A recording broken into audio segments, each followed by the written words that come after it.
Number 6, figure A B and C are point on O P O Q and Q R. मतलब ये बोलता है कि यहाँ पर जो ए है वो ओ पी ओ पर है, और जो बी है वो ओ क्यू पर है, और जो सी है वो ओ आर पे है, और सभी के सभी क्या है, मिड पॉइंट है लाइंस के।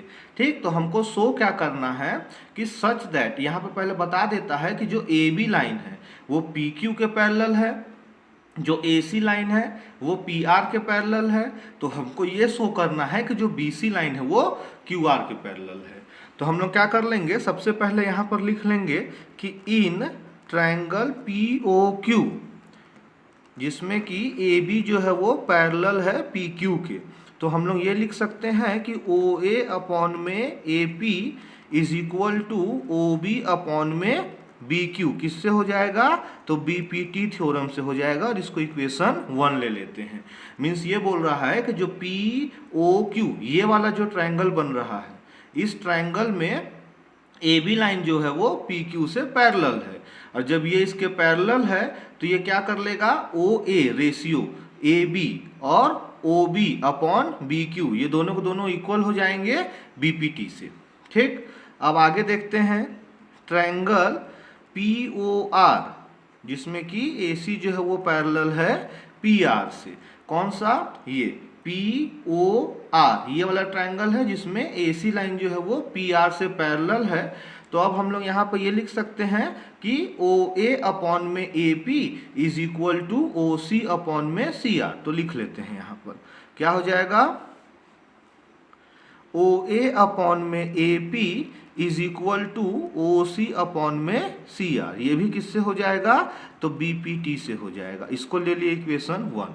अब हम लोग क्या बोल सकते हैं कि फ्रॉम इक्वेशन 1 एंड 2 हमको क्या मिल जाएगा, हमको मिल जाएगा OB अपॉन में BQ is equal to OC upon में CR मिल जाएगा, है ना। मतलब बोल क्या रहा है कि AO upon AP is equal to OB upon BQ है, और AO upon AP is equal to OC upon CR है। तो दोनों AO अपॉन AP के ही वैल्यू, तो ये दोनों वैल्यू को इक्वल में रख लिए, और जैसे ही इसको इक्वल में रख लिए हमको क्या मिल गया, हमको मिल गया BC parallel OR QR, BC parallel QR किससे मिल गया, तो कन्वर्स ऑफ BPT से मिल गया। मीन्स क्या बोल रहा है कि ये जो OB अपॉन BQ है, मीन्स ये जो OB अपॉन BQ और ये वाला OC अपॉन CR, ये रेशियो सेम जा रहा है। मीन्स कन्वर्स ऑफ BPT के हिसाब से क्या हो जाएगा कि BC जो ये लाइन है वो इसके पैरेलल हो जाएगा। क्वेश्चन नंबर 7 में बोलता है कि using theorem 6.1 prove that a line drawn through the midpoint of one side of a triangle parallel to another side bisect the third side। तो हम लोग क्या करते हैं ना, सबसे पहले यहाँ पर ट्रायंगल बना लेते हैं। तो ये हम लोग का ट्रायंगल हो गया, जिसका नाम दे देते हैं हम लोग A, B एंड C दे देते हैं। इसके मिड से एक लाइन कट हो रहा है, ये हो गया P और ये हो गया Q। हमको प्रूफ क्या करना है, हमको प्रूफ करना है कि अगर एक ट्रायंगल है उसके मिड से अगर एक लाइन जा रहा है और वो अगर वो सेकंड वाले के पैरेलल है और एक साइड को अगर वो मिड से काट रहा है, तो थर्ड साइड जो होगा, मतलब ये जो साइड होंगे, तो AQ अपॉन में QC जो है ये दोनों बराबर होंगे, ये हमको प्रूफ करना है। तो हम लोग क्या कर लेंगे, तो सबसे पहले हम लोग लिख लेते हैं यहाँ पे कि कंसीडर द गिवन फिगर, ये जो हमको दिया है, इन विच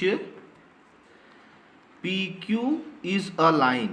PQ क्या है, एक लाइन है, line segment drawn through the mid point P। P जो है वो मिड पॉइंट हो रहा है ऑफ लाइन, किस लाइन पर मिड पॉइंट हो रहा है, AB लाइन पे। वो ये AB लाइन पे P जो है वो मिड पॉइंट हो रहा है, और सच दैट क्या हो जाएगा कि PQ जो है वो पैरेलल हो जाएंगे BC से, किससे, तो BPT से। हम लोग का कन्वर्स ऑफ BPT से हो जाएगा, है ना। मीन्स अगर ये P जो है वो मिड पॉइंट हो रहा है AB पर, है ना, तो यहाँ पे हम लोग का जो PQ लाइन है वो BC से क्या हो जाएगा, पैरेलल हो जाएगा। अब यहाँ पर क्या हो जाएगा हम लोगों का, ए क्यू अपॉन में Q C is equal to A P upon में पी बी हो जाएगा, है ना। मतलब ये पैरेलल जा रहा है तो ए क्यू अपॉन में क्यू सी और ए पी अपॉन में पी बी, है ना, बी पी टी से हम लोग का मिल जाएगा यहाँ पर। अब क्या कर लेंगे हम लोग, यहाँ पर हम लोग ऐसा लिख सकते हैं कि ए क्यू अपॉन में क्यू सी और यहाँ पर ए पी अपॉन में ए पी लिख सकते हैं, है ना। कैसे लिख देंगे, तो यहाँ पर देख लेते हैं क्या कि P is the mid point of A B. P जो है वो क्या है, ए बी का मिड पॉइंट है, तो A P is equal to P B, तो दोनों को दोनों बराबर हो जाएंगे। तो यहाँ ए पी और ये पी बी भी इक्वल है, तो पी बी की जगह पे भी ए पी लिख सकते हैं। अब ये कट जाएंगे तो 1 हो जाएंगे, तो क्या हो जाएगा, ए क्यू अपॉन में Q C is equal to 1/1 हो जाएगा। अब क्या कर देंगे, अब इसको हम लोग यहाँ मल्टीप्लाई में भेज देते हैं, तो हमको क्या मिल जाएगा कि A Q is equal to Q C मिल जाएगा। तो इससे हमको क्या पता चलता है कि Q is the mid point of A C, है ना। तो Q जो है वो, ये जो Q है वो ए सी का मिड पॉइंट है और ये A Q is equal to Q C हो जा रहा है। क्वेश्चन नंबर 8 में क्या बोलता है कि यूजिंग थ्योरम 6.2 थ्योरम को यूज करना है और prove that the line joining the mid point of any two side of a triangle is parallel to the third side, है ना। पहले हम लोग ड्राइंग कर लेते हैं इसका। क्या कर रहा है, यहाँ पर एक ट्रायंगल बन रहा है, ये ट्रायंगल हो गया हम लोग का, जिसको हम लोग ए बी और सी ले लिए। यहाँ से एक लाइन पैरेलल जा रहा है जिसको हम लोग पी एंड क्यू बोल दिए। तो क्वेश्चन में ये बोलता है कि 6.2 थ्योरम को यूज करना है और हमको prove the line segment joining the mid point. अगर एक लाइन सेगमेंट है जो कि दो साइड को मिड पॉइंट से कट करके ज्वाइन कर रहा है, तो ये तीसरे वाले के पैरेलल है, ये हमको प्रूफ करना है। तो हम लोग क्या कर लेंगे, पहले यहाँ पर जो जो लिए हैं वो लिख लेते हैं कि consider the given figure in which PQ is a line segment joining the midpoint P and Q of a line AB, है ना। ये जो ए बी लाइन को ये काट रहा है और ए सी लाइन को ये काट रहा है, तो एंड ए सी।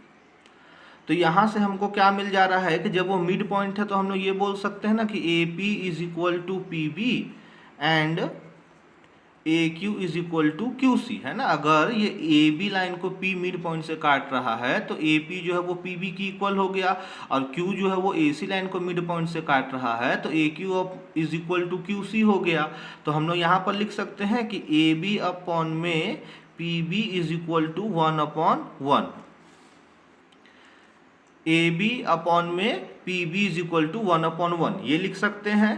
और यहाँ पे हम लोग ए क्यू अपॉन में Q C is equal to 1/1 लिख सकते हैं। दोनों के दोनों 1/1 से आया तो हम लोग ये लिख सकते हैं ना कि A P upon P B is equal to A Q upon Q C, ऐसा लिख सकते हैं।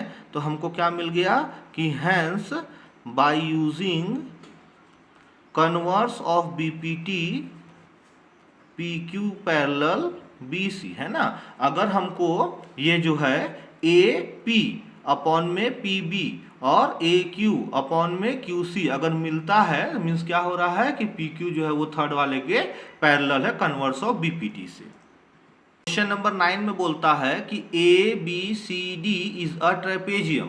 ये जो ए बी सी डी है ये एक ट्रेपेजियम है, इन विच जिसमें A B parallel D C, की जो ए बी लाइन है वो डी सी के पैरेलल हो रहा है and its diagonal intersect each other, और इसके जो डायगोनल है वो एक दूसरे को काट रहे हैं। कहाँ पर, तो प्रूफ क्या करना है, ए ओ अपॉन में ओ बी और सी ओ अपॉन में ओ डी, ये हमको प्रूफ करना है। तो हम लोग क्या कर देंगे, सबसे पहले हम लोग यहाँ सॉल्यूशन में ड्रॉ अ लाइन ईओ, जो कि ईओ पैरेलल हो जाएगा एडी से, है ना, CD से कर देते हैं इसको, है ना। यहाँ पर ये जो ऐसे करके एक लाइन बना लिए और ये लाइन को हम लोग पॉइंट E दे दिए, और ये जो EO लाइन है वो क्या हो रहा है, CD से हम लोग का पैरेलल हो रहा है। तो अब हम लोग क्या कर लेंगे, ट्रायंगल ADC ले लेते हैं जिसमें EO जो है वो पैरेलल है CD से। तो हम लोग को क्या मिल जाएगा, यहाँ पर AE अपॉन में ED is equal to AO upon में OC मिल जाएगा। इस किससे मिल जाएगा, तो BPT से इसको इक्वेशन 1 ले लिए। अगर हम लोग AD और C ये वाला ट्रायंगल ले रहे हैं, जिस ट्रायंगल में EO जो है वो DC के पैरेलल जा रहा है, तो हम लोग ये बोल सकते हैं कि AE अपॉन में ED is equal to AO upon में OC बोल सकते हैं BPT थ्योरम से। अब आगे देखते हैं, इन ट्रायंगल ABD जिसमें कि OE पैरेलल है AB के, तो हम लोग को क्या मिल जाएगा, तो हम लोग को यहाँ पर ED अपॉन में AE is equal to OD upon में BO मिल जाएगा। तो हम लोग यहाँ पर अगर A, B और D ये वाले ट्रायंगल को ले रहे हैं जिसमें क्या हो रहा है, EO जो है वो पैरेलल है AB के, तो हम लोग का ED अपॉन में AE और DO अपॉन में BO। अब इसको क्या करेंगे, हम लोग रेसिप्रोकल कर देंगे, तो क्या हो जाएगा, AE अपॉन में ED is equal to BO upon में OD मिल जाएगा, और ये इक्वेशन 2 हो गया। अब क्या हो जाएगा कि from equation 2 and equation 1 and 2 हमको क्या मिल जाएगा, AO अपॉन में OC is equal to BO upon में OD मिल जाएगा। मीन्स ये बोलता है कि अगर यहाँ पर AE अपॉन में ED is equal to AO upon OC है, और यहाँ पर AE अपॉन में ED is equal to BO upon OD है, तो AE अपॉन ED का ही दोनों वैल्यू है, तो दोनों को हम लोग यहाँ इक्वल टू में लिख दिए। अब इसका क्रॉस मल्टीप्लाई करते हैं, इसको यहाँ भेजते हैं, तो हमको क्या मिल जाएगा, AO अपॉन में BO is equal to OC upon में OD मिल जाएगा। यही हमको प्रूफ करना था। क्वेश्चन नंबर 10 में बोलता है कि the diagonal of a quadrilateral ABCD intersect each other at a point of O such that. यहाँ पे क्या बोलता है, अगर एक क्वाड्रिलेटरल ले लेते हैं जिसका डायगोनल जो है वो एक दूसरे को इंटरसेक्ट करता है O पे, और हम लोग को ये भी बता दे रहा है कि AO अपॉन में BO is equal to CO upon में DO, ये क्वेश्चन में दे दिया है। तो हमको प्रूफ करना है कि जो डायग्राम है ये क्या है, ट्रेपेजियम है, ये हमको प्रूफ करना है। तो सबसे पहले हम लोग क्या कर लेंगे, यहाँ पे भी हम लोग एक ड्रॉ कर लेंगे E, ये लाइन। अब यहाँ पे हम लोग ये लिख सकते हैं सॉल्यूशन में कि draw a line OE parallel AB, है ना। यहाँ पे ये जो OE है ये AB के पैरेलल ऐसे हम लोग ड्रॉ कर लिए।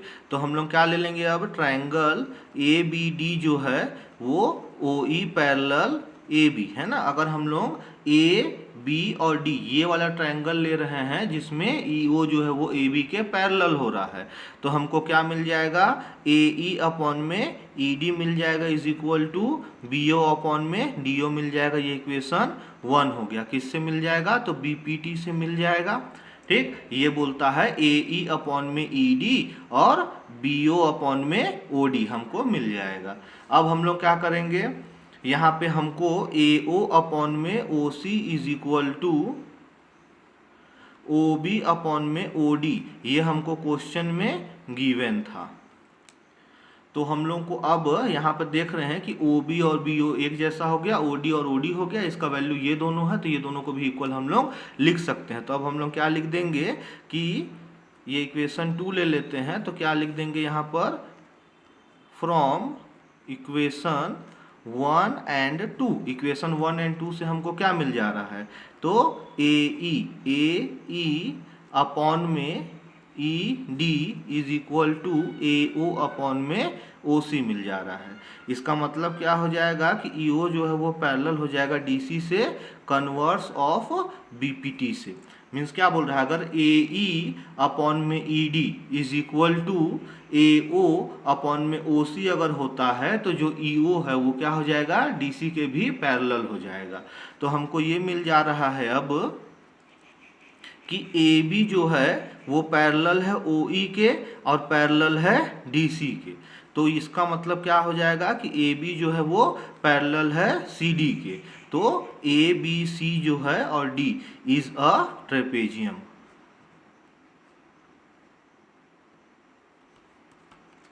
मीन्स ये बोल रहा है कि यहाँ पर हम लोग क्या देखे थे कि ये जो EO है वो AB के पैरेलल जा रहा है और EO जो है वो DC के भी पैरेलल जा रहा है। इसका मतलब क्या हो रहा है कि AB जो है वो DC के भी पैरेलल है, इसलिए ABCD जो है वो एक ट्रेपेजियम है।